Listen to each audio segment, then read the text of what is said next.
Reliance Jio has managed to turn profitable in just over a year's time. The country's newest telecom operator, which continues to capture market share, has already overtaken Idea Cellular despite having a smaller subscriber base. But did either of the two listed competitors, Bharti Airtel and Idea Cellular, share the same optimism in the quarter gone by? Somit Sarkar's put together a comparison based on the key parameters. So, Somit, what's the verdict? So we'll see to that. We'll come to that. So far, of the top 4 telecom companies, 3 have come out with their numbers. So let's see how they stack up. Now, as of December ended quarter, the Airtel subscriber base stood at around 29 crore. That of Idea at 18.9 and Jio's 16 crore.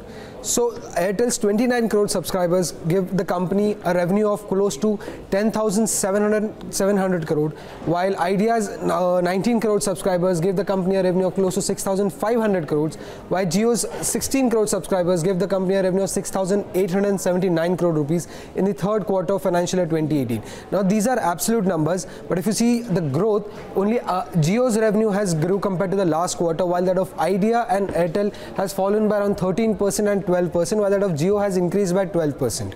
Now, if you see EBITDA, we can see a similar trend is there also. Jio's EBITDA has increased by 82%, while that of Idea and Airtel has fallen by 19% and 17%. And when you see on the margins, EBITDA margins of Jio was the highest at 38.2%, followed by that of Bharti Airtel at 32.6%, and then Idea Cellular at 19%. Now, moving on to average revenue per user, that is the key number for a telecom service provider. Now, Airtel's ARPU stood at 123, and this is for the India wireless business. Idea's ARPU stood at 114, while that of Jio at 154. Now, Jio's ARPU was the highest in the industry so far. Now, if you see that ARPU of all the 3 operators have fallen compared to the last quarter, but Airtel's ARPU has fallen the most. It fell by around 15% compared to the last quarter, while that of Idea by 14% and Jio's by only 1%. Now let's see on the balance sheet side how the debt and the leverage ratio of the telecom companies have been worked out here. Now Airtel's net debt stood at 91,700 crore, Idea's net debt at 55,700 crore, while Jio's net debt at 52,000 crore rupees.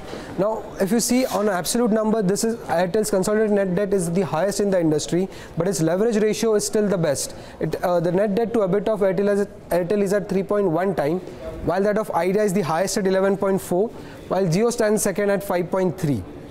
Now moving on to some key parameters which are non-financial.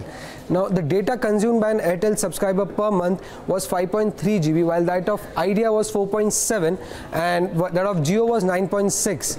Now these are absolute numbers, but if you see the growth, only Airtel's data consumption growth was around 31%. Moving on, can you just bring up the data consumption chart? So yeah, Airtel's data consumption grew by 31%, while that of Idea by 25%, and Jio's it was flat. Now in the last quarter also, the average data consumed by a Jio user was 9.6 GB, and this quarter also it remains same. Lastly, on the subscriber attrition rate, which tells you the number of subscribers which choose to discontinue their services, Airtel was at 3.3%. 3.3% of the subscribers chose to discontinue their services.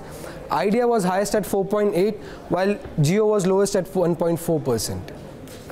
So what's the verdict, Somit? So Jio has beaten Airtel and Idea in most of the... Absolutely, quite yes. And kudos to you for tracking every data plan that hits the market, not only tracking and analyzing and seeing the impact on the incumbents.